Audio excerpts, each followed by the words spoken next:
Get in the know. Non-stop Vikings talk. It's Purple Daily on Score North and ScoreNorth.com. You have stumbled into Daily Vikings Entertainment, where we just want the Vikings to win a Super Bowl before we die. Purple Daily, presented by our friends at TCL, now an official partner of the National Football League.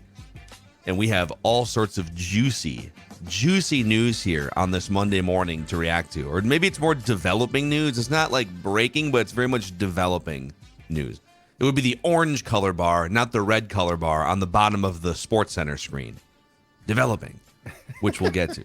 What was the, I just went to the airport on yesterday to drop off a friend. The threat level. Remember the old threat level? It's not a thing anymore, but the orange, I think purple was a color, it's a thing. Dude, the threat level is definitely still a thing. I thought Obama towards the end, I thought they nixed it. Like now it's just suspicious activity. Like I don't think there's a color scale anymore. Wasn't purple like the most aggressive, or was it red? I think it was red. I think red was. But yeah, I found that hilarious. The whole purple, orange, red, yellow. Like I think even yellow was at one time. This is like an orangish yellow here today. Mm-hmm. It's not a full-on red. Mm-hmm. Yep. It's an orangish yellow here. Yeah. And it's presented by TCL, one of the world's best-selling consumer electronics brands. They have a new lineup of award-winning TVs, delivering the most entertainment with stunning resolution, all at an affordable cost. Enjoy more of the things you love with TCL, and learn more at TCL.com. So we're going to get to some Danielle Hunter developments that, you know what, if you are a regular consumer of Purple Daily, you're probably not shocked this morning to learn that he will not be participating in and this is just an initial, like, voluntary workout kind of a thing. You know, it's not like mandatory mini camp or training camp, but this is the first thing today, organized workouts, and he will not be a part. And this is just like weightlifting and stuff. They're not like meetings, weightlifting, just it's simple stuff. I think they start on the field in OTAs next month. I think that starts in May. So we'll get to the Danielle Hunter news here, but very interesting. Jeremy Fowler on Dalvin Cook over the weekend on SportsCenter. So Jeremy Fowler, former Vikings beat writer, by the way, very plugged into Vikings things. I would call him former lead Vikings beat writer for the Pioneer Press. So was he the lead at the Pioneer Press when you were the lead at the Star Tribune? Yep. Wow. Like that. Did you guys make eye contact, or what was the vibe? Was it frosty between you guys? Oh, it was ice cold, just ice cold. No beers exchanged? No, he's a great guy. No, I seem to remember it was a little frostier with the guy that used to be the lead beat writer before Jeremy Fowler. Yes, that guy. Press. That was legit frosty. Fowler and I were fine.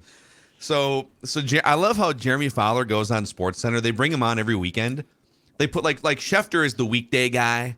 He's the number one, and then Fowler's like the weekend breaking news guy, but Fowler will pop up on Get Up on ESPN in the mornings too. Yeah. He's really elevated himself. I told you he is, in my opinion, he's their Score North type of reckless speculation guy. Like it feels like Schefter knows some stuff where he's like, I can't report this yet. I have to vet it out. And Fowler's like, screw that, let's go. Yep, I heard from a high-ranking scout, and it's going to be great fodder on SportsCenter this morning. I talked to 4 people, and that's enough. So Fowler comes in on Saturday morning SportsCenter. And he says the Vikings could cut Dalvin Cook before the NFL draft. Cut. Not trade, but cut. Yep. Here's the quote. I'm told all options are on the table here and that Dalvin could be released closer to the draft if things don't work out. They had talked to at least one team about a trade in the past closer to free agency, so he is certainly a name to watch. And we had heard through some other report, or maybe Judd, you had heard that there was, or maybe Doogie reported this. I'm sorry, I can't remember. But that there was an offer on the table at one point, but it wasn't, you're like getting a first round pick Doogie. for, okay. Yep, that was Doogie. But they did have an offer. It sounds like Fowler is reporting the same thing. And if you tie that in with what Kwesi said at the pre-draft press conference a few days back, when asked, hey, is Dalvin Cook going to be on the team? He's under contract for 3 more years. Is he going to be on the team? And Kwesi said, quote, conversations are always ongoing with him. We're trying to be solutions-oriented and always try to put the roster together within our constraints. If I could translate, Kwesi is saying, there ain't no way we're paying him $15 million a year over the next 3 years So he's either going to have to come down or he's gone, most likely gone via cut or trade. So what do you make of the latest Dalvin Cook steam here? Well, I think there's going to be some confusion about this because obviously they had to pay a bonus to him in March that was come due. But that's where the genius of the Cook camp was to have surgery because that became guaranteed because you can't cut a guy while he's hurt. So the bonus that they paid, unlike with Zadarius Smith, which actually does cause some questions about his future. I still think he's probably gone as well. But anyway, Dalvin got his, I think it was what, Phil, $2 million, $2.5 million. So he got that regardless because of the surgery, basically guaranteed that. So that being said, that is, as the kids like to say, a sunk cost. That's not well, we paid him and now we're going to cut him. I think they would, and hell, we've been talking about this for months now. I think that they would like to trade him, if possible, as you've suggested, Phil, for a draft pick. I also think that they might have overplayed their hand a bit with a team like the Dolphins in trying to get probably too high a draft pick, and then the Dolphins went and signed a couple of backs, if I'm not mistaken. The last team that Doogie brought up as a potential was the Atlanta Falcons, who I think are still trying to find some veteran depth in their running back room. All of that being said, I would not be surprised if this ends with him being let go. There is nothing that would indicate to me from either the Vikings or Dalvin's side that the relationship is going to probably continue past this month. So real quick on-air production meeting here. Dex, I remembered this from yesterday, that there's a clip from Dalvin Cook's agent circulating around from the weekend. He was on the Caps Off podcast? Okay. I just sent you like a 40-second clip to your email. We might be able to load this in. But he was talking pretty openly about Dalvin's situation and how the shoulder is doing. So we'll play that clip here in a second. It's pretty rare that an agent just goes out and talks openly about something like this. But if you were just to look at the back of the football card stats, you'd say, well, wait a second here, okay? You've already said goodbye to Thielen and Kendricks and Dalvin Tomlinson, and you are trying to win games in 2023. So why would you just get rid of a guy that ran for almost 1,200 yards, 8 touchdowns, 4.5 yards a carry? He was a Pro Bowler, right? He's not 40. He's going to be 28, which in running back age you're getting close to the age cliff there. So you could make a case that, hey, back of the football card stats, why are the Vikings so desperate to just be done with Dalvin Cook? But I went and dug a little deeper here. His erosion is pretty pronounced over the last 2 or 3 seasons. If you compare the 2020 version of Dalvin Cook to the 2022 version that we saw last year, and last year was the first time, I think, in his career that he's played all of the games. He played in all 17 games and the playoff game. But if you look a little deeper, just look beyond sort of the back of the football card stats, okay? Here's where he ranked in some key categories, 2020 versus 2022. Missed tackles forced. Used to be great at this. Mm-hmm. He was second in the NFL among running backs in missed tackles forced just 2 years ago. From second down to 8th last year. Explosive runs of 10 yards or more. From second 2 years ago down to 8th. Okay, so still, fringe top 10 with some of these. First downs gained. He went from second to 14th. Yards after contact per run from 10th down to 16th. Yards per attempt from 7th down to 30th since 2020. Yep. Yards per route run as a receiving running back from 11th to 41st. And PFF overall grade, everything you do, running, pass catching, pass protection, blitz pickup, everything. He went from 3rd among running backs 2 years ago to 47th last year in PFF grade. So, do you want to roll the dice? All right, we're going to restructure your contract and see if you can get back to form, or has he just reached an age where this erosion is trending in the wrong direction? If you can get anything for him before the draft, you pull the trigger. And that's why I don't think that they can. Like, I think they could probably get in fact, I think I heard this a couple of months ago. I heard that they were offered like a 6th or maybe 7th round pick. And I think they were probably trying for a 5th, and teams said no. Yeah. And he is not, the problem too is he is not worth his contract. And he is a declining player who I don't think was, if you asked O'Connell and got a truthful response, I don't think he was the Swiss Army knife that they expected.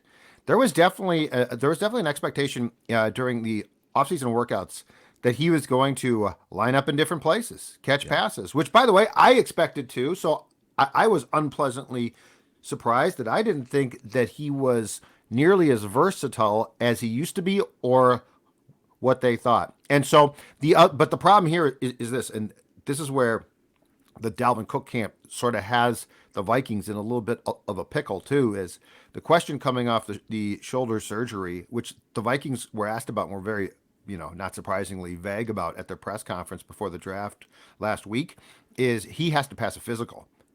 So like you can't trade him if he can't pass a physical. And I don't know if he's there yet, but this is why I think there's more and more trending towards he's probably just let go, because there's a lot of things, but there's no way that the Vikings, I'm sorry, run as they currently are going to go into training camp with the second most money invested in running backs, which is where they stand, I think, as we talked about, to San Francisco. So, I mean, that for a new age football department, that makes zero sense. And San Francisco also sort of a new age football, although it's funny because they actually have old school dudes like John Lynch, and I would say Shanahan has a little old school, new school blend to him, but a very pronounced analytics department in San Francisco that Kwesi came from, for instance, that the only reason why they are paying running backs more than any other team is because they can. They have the luxury. They have a really good team.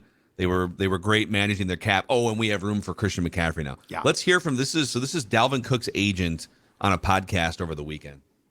People are starting to realize that Dalvin averages 107 yards per game. He has Hall of Fame numbers, but he's been in Minnesota and they've been mediocre. Yep. And he actually has incredible statistics. If he was in a big market, it'd be totally different. That, but also he's been playing with one shoulder. He's been purposely and this is part of the business. He's been purposely turning certain ways and thinking about the fact that he's about to get hit. The most interesting part I'd say with Dalvin right now is that I'm excited to see him with fully intact. And again, I can't talk about it just yet, but I was gonna say, as far as, yes, he has two shoulders and he's only had one. I can't talk about it just yet. I'm excited to see. He's hinting at his client being in a new place. By the way, that's Zach Hiller is the agent. Yeah. He was recently named to the Forbes 30 under 30 list. He's the CEO of LAA Sports and Entertainment Agency. So he's one of the young whiz kid football agents, apparently. I'm sorry, Zach, but it's my opinion that if you are talking about a running back who's 28, and by the way, the cliff is very hard and fast at 30. I don't know that the fact that he has two shoulders now that might make me feel great. Because it's your legs that are the most important thing. And Dalvin, look, I mean, there is no question that as a whole, the wear and tear of the sport eats you up and spits you out. See Thielen, he's a case of this. But Dalvin Cook, okay, his shoulders are good. He might be able to break a couple more tackles now. But we saw problems, and I'm not, just talking about the statistics, the advanced metrics you went through, Phil. I'm talking about the eye test. Mm-hmm. We saw a guy last year who was not the guy, not surprisingly, that he previously was. And the one thing I will say about Adrian Peterson is, for as delusional as AP could be, he did have that sort of weird around 30 where we predicted his demise, but he remained pretty productive. I think we saw Cook have that just ordinary drop off that usually doesn't stop. Mm-hmm. I don't think at his position with his wear and tear that he now comes back and I have two great shoulders. Watch how fast I become. Yeah, it's is it nice maybe to have that shoulder surgery? But how much did that really hinder him? How much did I know that he's wincing a lot and he's in pain, but is he now going to be back to 5.5 yards a carry? Right. I would believe the age conveyor belt more than I would believe the shoulder surgery when it comes to predicting the future of Dalvin Cook. But here's the other thing on the other side of the coin for the Vikings. Alex Madison, with the contract he just signed, is in line to be the starting running back at this point. Unless Ty Chandler has an incredible offseason. And they like Ty Chandler. They drafted him. They like him. He was great in college at the end. Yep. I don't personally think Alex Madison, and I'm going to use the word bell cow in a modern sense. Like, I don't think he's a starting running back in that sense. Okay. I know he's still pretty young. He probably has a lot of tread left on the tires. But if you start to scratch a little deeper on him too, okay, wow, Dalvin fell to 47th in PFF grade last year. Well, Alex Madison was 40th. Boy, Dalvin really dropped off the planet in terms of being a receiving running back, right? Like a third down running back. He was, what was he, like 41st in yards per route run? Well, Alex Madison was dead last, 50th in yards per route run. And Alex Madison has averaged about 3.5 yards a carry the last couple seasons, near dead last among running backs who've been, given enough carries. So right. I like Alex Madison as kind of a mix him in guy. I'm skeptical about Madison as the starting running back, and Ty Chandler has basically never played.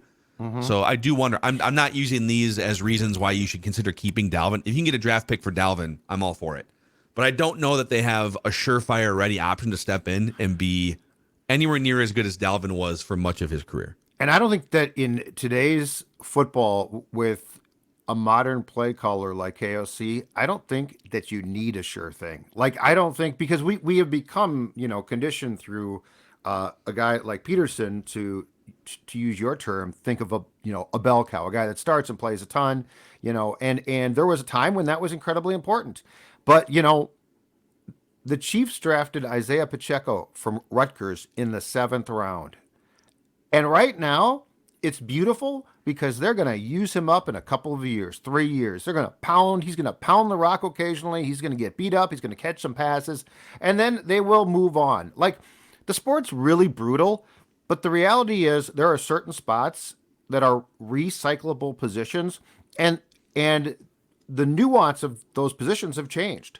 Like, as kids, as a kid, there was nothing more important than a running back that could do his job and carry the ball, and if you rushed for 1,000 yards, you were fantastic. And everything has changed there. This comes back to what we have talked about, which is I trust O'Connell from a scheming play calling standpoint to know exactly what he wants. And I don't think it has to rely on what we have thought previously, if that makes sense. Boy, we have some major breaking news here. Declan just texted us.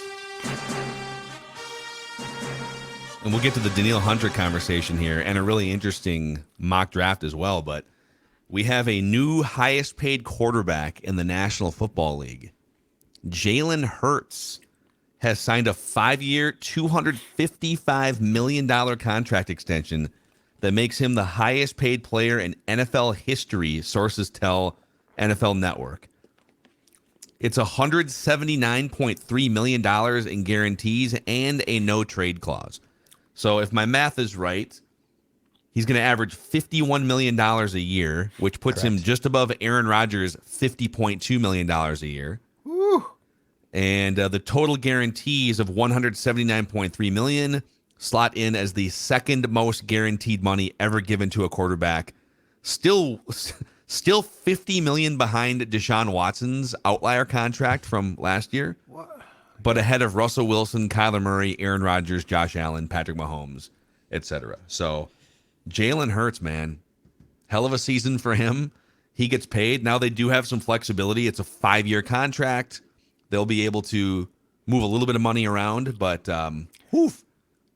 And this is why, kids, this is why you always, if you have a question about a quarterback who you like, you try to get to the end of the first round and take that guy.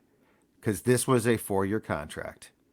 Like, if you had the 5th year, you can toy with things way more. Like, this is why you see teams try and slide back in at the end, because you know what hurts? Okay, he's not a top, or he would be now. He was not a top 10 pick at the time. But, if you like him and you're like, I really like this guy, this is why teams will take a guy. Hendon Hooker is a potential example. near the end of the first round just to have the 5th-year option so you don't have to pull the trigger on this contract any sooner than possible. And it's genius on his camp because now he's ahead of Burrow, Herbert. He basically sets the market here. Like they were wise to not wait this out because obviously, look, Burrow, Herbert, Lamar Jackson too, by the way, they're all still in the market for their next contract. So Hurts laid the floor, right? Like this is the floor. And I've got to imagine a guy like Joe Burrow's going to get more. Justin Herbert's probably going to get the same, if not more. Like it was pretty genius by Hurts' camp to say, all right, let's get a new contract now. Let's not wait a little bit. And now he's going to get paid, man. He's a good QB, but yeah, that's a lot of dough.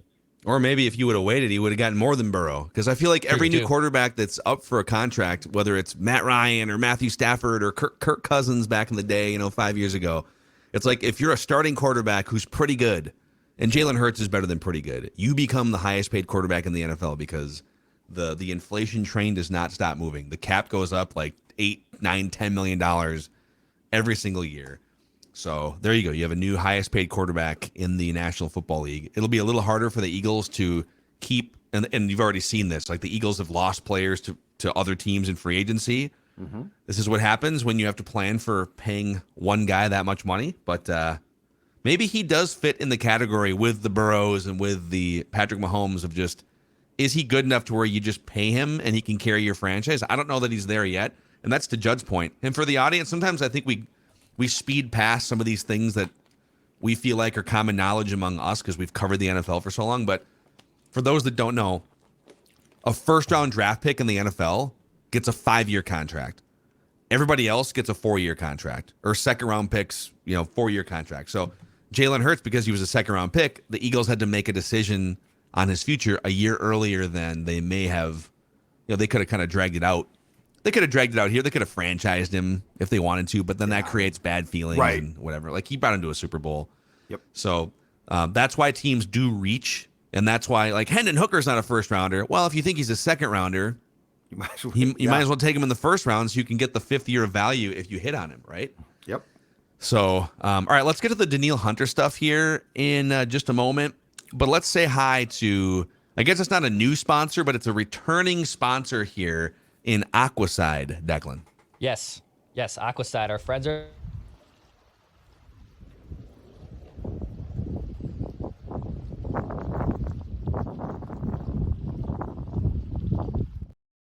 as the audio rolls over my audio as I play that. That was beautiful Shell Lake. Okay? So we just went to like one of those YouTube Zen meditation commercials. Yeah. I was saying how you don't buy a cabin, you marry into the family cabin. That's what old Dex Tweets did, okay? And that was Shell Lake in Wisconsin as Judd. Yeah, I was same thing on the dock, just right there, peacefully meditating, thinking about the Vikings' next cut. That's an Aquaside lake. And Aquaside pellets are a safe, reliable product located right here in the Twin Cities in White Bear Lake. You can go to aquaside.com to buy these and get ready for lake season, right? We had some tease weather last week of 80 degrees, but as you get that lake ready, as spring starts to warm up a little bit and you get the itch to get up to the cabin, you get that dock in, and you realize, oh, there's so much algae and weed under here. Go check out aquaside.com to take care of that. Go to aquaside.com. And a quick thank you to Dennis Kirk as well for supporting us here on Purple Daily. It's been a long winter, and we even had some more snow yesterday, just inexplicably, but riding season was here last week. It'll be here again later this week. Whatever you ride, Harley, Indy, Metric Cruiser, Sport Bike, you'll find what you need at DennisKirk.com so you can ride more and weight less. Over 180,000 parts and accessories in stock, clothing and helmets as well. Shipping is free for orders over $89, and if you order by 8 p.m., they ship the same day. Everything you need for your ride at DennisKirk.com. And one more shout out here before we talk Danielle Hunter to Federated Mutual Insurance Company. They've been around for over 100 years helping businesses, and they're working with a lot of new, younger business owners as well. So if your business, first couple things, if you're transitioning ownership, maybe you are inheriting a business or taking over a business from your parents, your dad, your mom, your family, check out federatedinsurance.com. See if your business fits in with the categories that they help the most. Federatedinsurance.com, where it's our business to protect yours. So this morning, Jeremy Fowler on our roll here with breaking Vikings news. So he tweets, and if you've been consuming Purple Daily over the last several months, you are not surprised by this on this Monday morning. Okay, this is not shocking news to you. We try to foreshadow things before they happen. We try to present things to you that are Those on the things will horizon. never happen. Mackie. That'll never happen, Phil. You guys are being doom and gloom with Danielle Hunter. Yeah. Hater. So here's what's happening. Danielle Hunter is not expected to attend the start of the Vikings' voluntary offseason program, according to sources. The absence is likely due to his contract. He's set to make $4.9 million in the last year of his deal, well below market for a 3-time Pro Bowler. So his cap hit is like $16 million or something for the Vikings. But again, as we explain on the show, cap hit and money paid to a player don't always align. In fact, they rarely align, because what teams will do is you can, through different mechanisms, you can separate the accounting of a contract however you want to with the actual money that the player makes. So the Vikings are on the hook on their books for like 50, I don't have it in front of me, for like 15 or 16 million, which is also sort of like under the market rate for what a top 10 edge rusher would make. All Danielle cares about is what's being put in his bank account this year, right? As a 28, 29-year-old guy coming off injuries, he hasn't made the money that other top edge rushers have made because of the injuries. So a $4.9 million base, if you just rank edge rushers based on average annual salary, he'd be like 30th or something in the NFL at $4.9 million. So he's saying, listen, I can feed my friends and family, but I'm not playing for $4.9 million when the top edge rushers are all making $20, $25, $28 million. So how do you think this plays out throughout the summer? You know, he's not like making a huge stink about it, but this is the first moment of tension between the Vikings and Danielle Hunter for like the third straight offseason. But this is the first moment of tension this offseason today. So this is at least the first time it's become public. Like, we've been speculating, and I'm sure they've been going back and forth in some way, shape, or form behind closed doors about this for a while.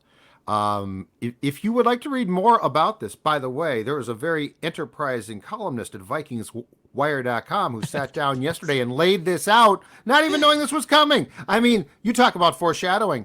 But here's where we can now put the pieces of the puzzle officially together.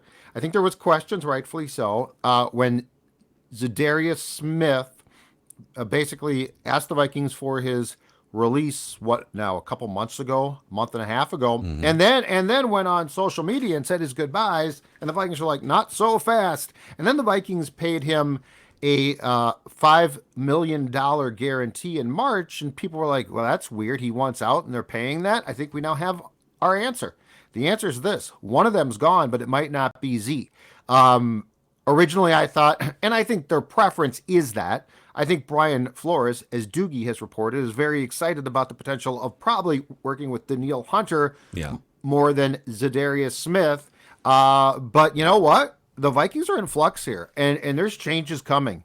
And when they basically called and did a good job from a team standpoint, Harrison Smith's bluff. And they said, you are taking a pay cut. And so the question now is, are they going to sign Danielle Hunter to a multi-year contract that's going to be for what he wants right now in average annual salary, which again, Phil, to what you're saying, does not tell us how much Hunter or Zadarius are going to get in 2023. But right now, among edge rushers, just in what they average, they are 16th and 17th, respectively, in the National Football League. Danielle Hunter has been down at that list for a long time and probably shouldn't be. In 2021, we had this exact same problem. At that point in time, Danielle wanted more money immediately. So like he basically, he wanted money up front. He said, I need more. Right before the mandatory minicamp, if I'm not mistaken, it might have been late May of 2021, they agreed, they restructured his contract, but they actually didn't tear up the contract. The genius of cap guru, Rob Brzezinski. Now it's time for a new contract. I think we now know that this is going to come down to Zadarius Smith or Danielle Hunter get a new contract. One of them does, but Danielle Hunter remains a valuable trade chip. There is more intrigue to come here. It's so interesting because Zadarius is sort of beyond the age where you would reliably pay multiple years of top dollar to an edge rusher. And we saw it in the second half of the season. You could say, well, it's a bone bruise. It happens in the NFL. Yeah, but it like kind of derailed the last 8 games for him. And he's not going to get younger here. And even though Hunter got almost back to form, I think if you put him with the right defensive coordinator who plays to his strengths as much as possible, I think he's back to full form. But he turns 29 years old in like week 4. And that may not seem super old, but if you look at the career trajectory and the performance of top edge rushers in the NFL, once they hit 29, 30, their best days are behind them usually. It doesn't mean they can't be productive into their 30s, but the Vikings have to decide, going back to the Dalvin thing for a second, the average age of the players the Vikings have said goodbye to is like 30 or 31 years old, right? When you take the group of Thielen and Eric Kendricks and Dalvin Tomlinson, these guys, they've said goodbye to like dudes who are, so let's say average age like 31 years old of those guys. And the average age of the players you've signed, at least the key ones, is like 26. Well, Danielle Hunter, are you going to give a multi-year contract for $25 million a year to a guy coming off missing almost 2 full seasons of injury and a guy who's going to be 29 years old in October? Listen, I want Danielle Hunter on the Vikings for the next couple of years because I'd love to see him play in Brian Flores' system. But if he's going to play hardball and the Vikings don't feel comfortable getting into like $25 million for a 30-year-old, a 31-year-old on a 3-year deal, they may have to explore trading him. Yeah. It's going to be super interesting to see. But does that then mean that they give a year or 2 of top dollar to Zadarius Smith, who's even older? Is there a chance they could say goodbye to both those guys? I mean, this is going to be really fascinating. I think Zadarius wants a new contract. My guess is he doesn't need a new multi-year contract. Like you could probably get him for 1 or 2 years and he would sign. I would much prefer Hunter, make no mistake. But here's where the Vikings also, and it's still Brzezinski doing the contracts, but I mean, it's a new GM, it's a new coach. Here's where the Vikings might tell Danielle, thanks, but no thanks.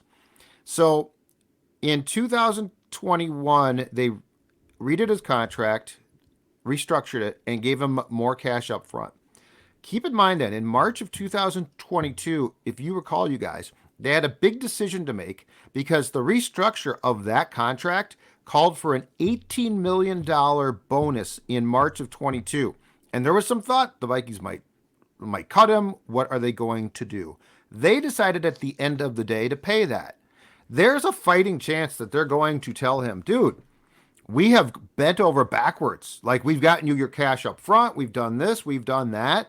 You can't keep coming back with your hand out on this contract. I'm not guaranteeing that. I'm just saying that that's a possibility, especially to what you're talking about, where Kwesi might say, we don't really want to continue to pay guys near 30 years old. So there is a case to be made that the Vikings have done everything Danielle's asked, and at some point in time, there's a breaking point there. Yeah, I think he would say, thanks for the $18 million, but okay, I'm still one of the best edge rushers. Just because you guys did me a solid and gave me some cash up front a year ago or whatever, doesn't mean I'm going to play for $4.9 million in 2023. I agree with you. If you're him too, like some of these guys, sometimes I think, like my dad used to complain all the time about the money these athletes make, right? Okay, but the owners are all multi-billionaires. It's a league that brings in like $10 to $15 billion in revenue every single year. They have negotiated, the players get X amount of this. Mm-hmm. And so all Danielle is doing is working within I will always defend a guy like Danielle Hunter for wanting more money here. Now, I might say at the end of the day, great, go get your money, but it doesn't make fiscal sense for the Vikings to do it. But I support Danielle Hunter on this one. He might only have a year or 2 left to make generational money doing something that he's elite at. And he should. I know it makes sense not to commit to the guys over 30, and Zadarius Smith, whatnot, is older than Danielle Hunter. Wouldn't it make more sense, though, to trade Danielle now with his value still being higher? And I know it's easier said than done, but locking in Zadarius Smith to like just a 2-year extension? Because if you're going to get more capital back for Danielle, you still have a solid pass rusher in Zadarius Smith, and you saw in the first half of the season he was legitimately one of the best pass rushers in the NFL. Mm-hmm. Just from like a stock building and Kwesi background and whatnot, wouldn't it make more sense to trade your chip that can bring you more back and then shortly commit to Zadarius Smith? Like, wouldn't that be the path that makes the most sense from their side? I mean, I think it's hard because who's the better player? from now until like the end of 2024, to me, it's Danielle Hunter, even though he's missed just as many games, if not more, as Zadarius. They're both injury risks at this point. They've both missed huge chunks of seasons. But I would bet on Danielle Hunter being the better player. But to your point, the Vikings have barely any draft picks the next couple of years. They have like 10 combined draft picks. So it's a really hard decision. But now Marcus Davenport is another wild card here too. They really like him. He's like 25, 26 years old. His pressure numbers don't match the sack numbers, but they may feel like, hey, he's going to bounce back in the sack department. He's going to be top 10, top 15 in pressures. So we really only need one of these guys anyways. Which one of them wants to take on the contract that is more Vikings friendly? But the fact that Zadarius already said goodbye and that he's out and that like he doesn't want to play here anymore, it just makes it. If Zadarius had been quiet the whole time, I think it would lend more credence to what Declan's saying, that Zadarius is just kind of chilling, and they'll probably just play out the last 2 years of his contract, maybe alter it a little bit. But he already said goodbye and that he doesn't want to be here anymore. I think with the direction that Kwesi is taking this thing, what Declan says does make a ton of sense, though, because the reality is this: Dalvin Cook and Zadarius Smith, you're going to be lucky to get a draft pick, like a late round draft pick. It's just very, very clear. Danielle Hunter could land you a few. Danielle Hunter also could be put in a package, let's say, to a team that like the Cardinals in a potential trade. So I think that there is more. I feel like this group now, as it becomes not super clear, but it's becoming a little bit more clear strategically what Kwesi and the front office's goals are. I feel like there is a red marker and a line drawn on guys as far as age, productivity, and I think what we're going to see, and I love this, I don't think fans are going to enjoy this as much as me, but I think we're starting to see just a real decisions made that have nothing to do with people and have to do with age and productivity. That doesn't mean that they're trying to bring in bad guys. It does mean that they're like the Kirk thing is really telling. Like they are, unless there is some type of plan we don't know about to re-up Kirk, which I don't see, when you are taking a quarterback who is very solid, like I think we all would agree, and a borderline top 10 guy, right? And they're making it very clear, no, it's time to look elsewhere. And that's, I think, largely based on age. Nobody in that older group, when Thielen is gone, when Harrison Smith is basically told, you are taking a new contract on our terms or you're gone. I think that there is really be a premium put on, we can't continue to value people just because the Wilfs like them. We need to value productivity, age, and contracts. So like this is shifting. This is definitely shifting, and I can't say that I find it to be objectionable. Interesting mock from The Athletic this morning. I want a mock! A 7-rounder from The Athletic this morning. Woo! We're going to go through all 265 picks right here, right now. No. Hey, Stella, get my pillow. No, we're not gonna do that. In this mock draft, this I Want a Mock session presented by our friends at Livia, Judd Zolgad. Yes, indeed. In fact, I got a note yesterday from a PD viewer/listener named Steve, and Steve sent me a note a few months back to ask about this program, to ask about the weight loss and my experience, and should he try it? And I said, absolutely, Steve. If it can work for me, it can work for you. Well, I got a note from him on Saturday that said he is now down 26.2 pounds in 9 weeks, well on his way to his goal. It's working. Livia works. Not only does it work, but have I got a spring into summer offer for you, unveiled today for the first time. Your first 3 months free. Your first 3 months of weight loss, of becoming the new fit you for summer, are free. 855-GO-LIVEA, Livia.com, LIVEA.com. Be like me, be like Steve, be like so many people in the PD family who have tried this and it's worked. Livia.com is your ticket to a fit summer. All right, boys. We have a 7-round mock from The Athletic's Dane Brugler. Oh, yeah. I've heard Dane. Yeah, I'm familiar with Dane's work. I've read Dane. Is that good or bad? Oh, it's good. It's good. Okay. All right, Dane Brugler. From The Athletic. I'll summarize. He's got all 4 quarterbacks going in the first 11 picks. I didn't see where he has Hendon Hooker, not to the Vikings, but I'm going to give you the Vikings' first 4 picks. He said, hey, I just did 260 picks here. I didn't do trades. Give me a break. I did 260 picks. So he didn't do trades. But I'm going to give you the Vikings' first 4 picks in this mock. At number 23, cornerback from Maryland, Deonte Banks. He was a very commonly mocked player to the Vikings early in the offseason. And now he's back here. The Vikings are expecting big things from second-year corners Andrew Booth and a Caleb Evans, but they still might need to address the position again in the first round. Banks has the size and movement skills to match up with any kind of receiver on the outside. Okay. Any thoughts on back to the cornerback train here? I don't see it happening. At pick 87, the Minnesota Vikings select wide receiver from Houston, Nathaniel Tank Dell. Tank. So Tank Dell, this is interesting. He's 5'8", 165 pounds. But he caught 109 passes for 1,400 yards and 17 touchdowns at Houston last year. Okay. Here's the write-up. Dell is built like my son's toy tank, but good luck to any defender trying to get his hands on him and stay connected in coverage. Dell would be an immediate part of the Vikings' receiving and return rotations, and he'd help keep attention away from Justin Jefferson. So what's interesting is because of his diminutive size, 5'8", 165, and he didn't run a blazing 40. He has one of the worst relative athletic scores of any first or second day projected wide receiver. But obviously his tape pops because he just knows how to catch passes, gain yards, and score touchdowns. So do you believe the measurables or do you believe the productivity would be the question for a guy like Tank Dell? That is really, really small. Tyreek Hill, 5'10". I just checked that out. I'm looking at Dante Hall, the former Chief, who was a returner, and here's the comp: 5'8", 187. Great return guy. Dante Hall is a stud return guy. So Tank needs to gain about 20 pounds to get to that level. Yeah, anything in the 160s. Like if we're talking Declan's weight, it scares me off. Yeah, I don't play football for a reason. So yeah, I would highly recommend not taking those guys either.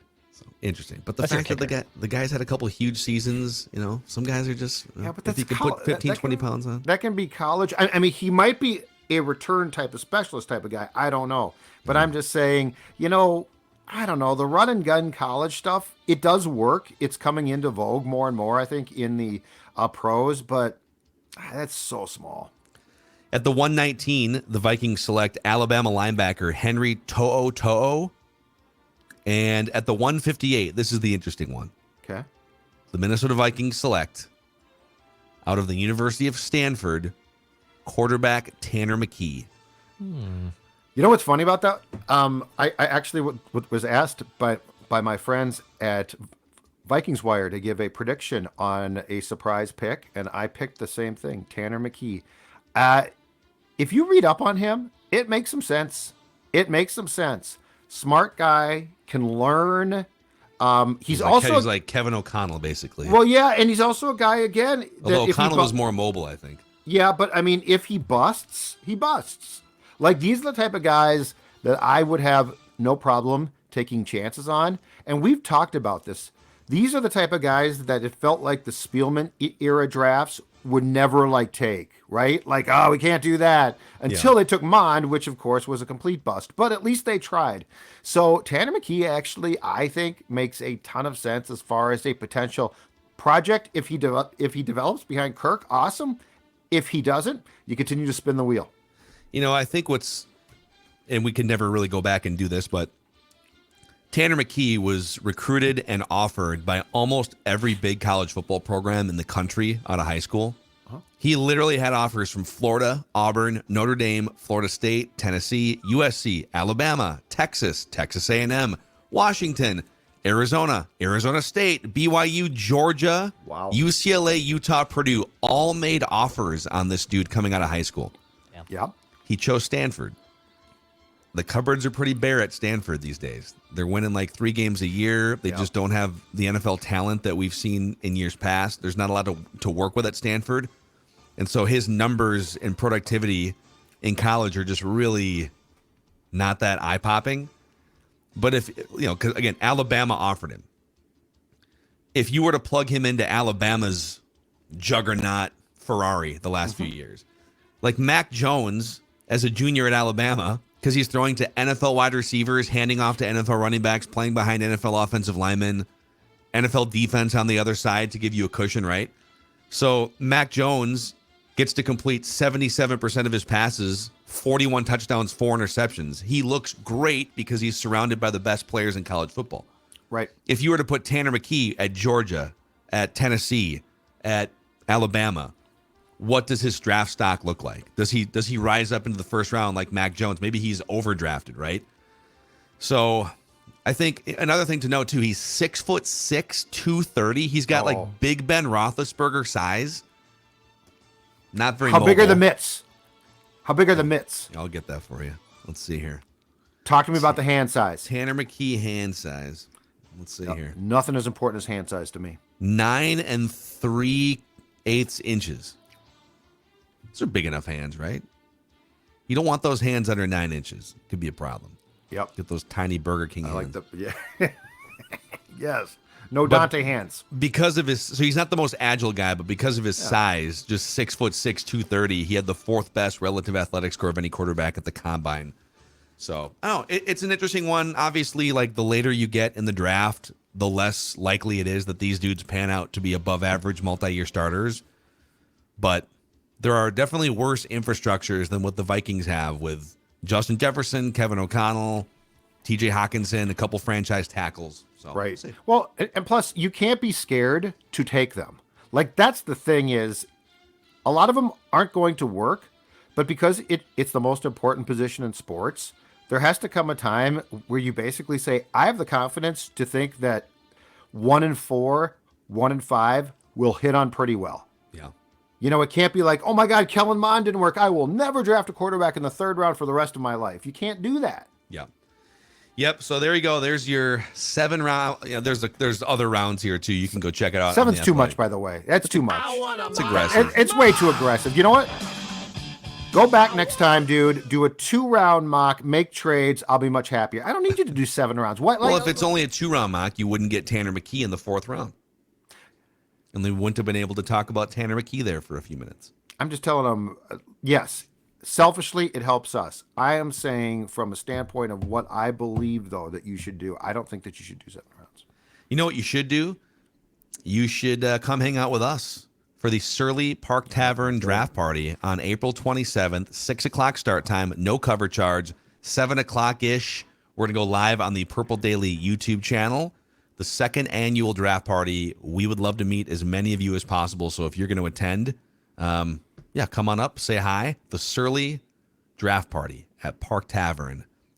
Purple Daily will be there live in the flesh, and we're super excited about it. So more information at scorenorth.com. That's SKOR North.com, including parking information if the lot fills up, some other places you can park that are within a block or two. So, super pumped. All right. Good stuff here, dudes. A lot of developing news on this Monday here on Purple Daily. Love Mondays for football. It's great, even in the offseason. We'll see you guys over on Minnesota Sports with Mackie and Judd as well.